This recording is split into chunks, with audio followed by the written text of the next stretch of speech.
ჩვენ გაკვირვებული ვართ საფრანგეთის საგარეო საქმეთა სამინისტროს განცხადებით.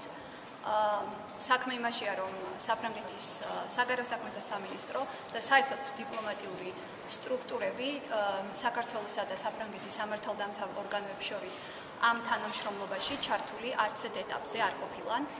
თანამშრომლობა და ურთიერთდახმარება განხორციელდა ევროპული კონვენციის თანახმად, რომელიც არეგულირებს სისხლის სამართლის საქმეებში ურთიერთდახმარებას.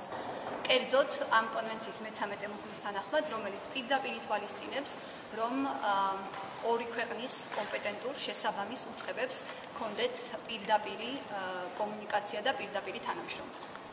თქვენ მოგეხსენებათ, რომ სწორედ სამართლებრივი დახმარების ფარგლებში მოხდა ჩვენთვის ინფორმაციის მოწოდება საფრანგეთის ეროვნული ჟანდარმერიის მხრიდან. ეს სამართლებრივი დახმარების თხოვნა, რომელიც საქართველოს პროკურატურამ გაუგზავნა საფრანგეთის შესაბამის უფლებამოსილ სასამართლოს, სრულად დაკმაყოფილდა გუშინ 25 სექტემბერს.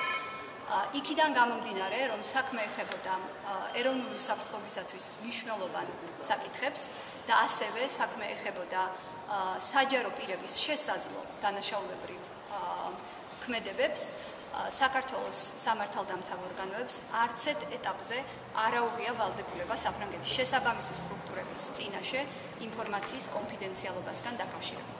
ასევე ხაზგასმით აღნიშნავ, რომ არც საფრანგეთის ეროვნულ ჟანდარმერიას და არც სასამართლოს, საფრანგეთის მოსამართლეს, რომელმაც უფლებამოსილება გასცა ინფორმაციის ქართული მხარისათვის გადმოცემის შესახებ, არასდროს არც ერთ ეტაპზე, არც ერთ ოფიციალურ კომუნიკაციაში არ მოუთხოვია ქართული მხარის მხრიდან კონფიდენციალობის დაცვა.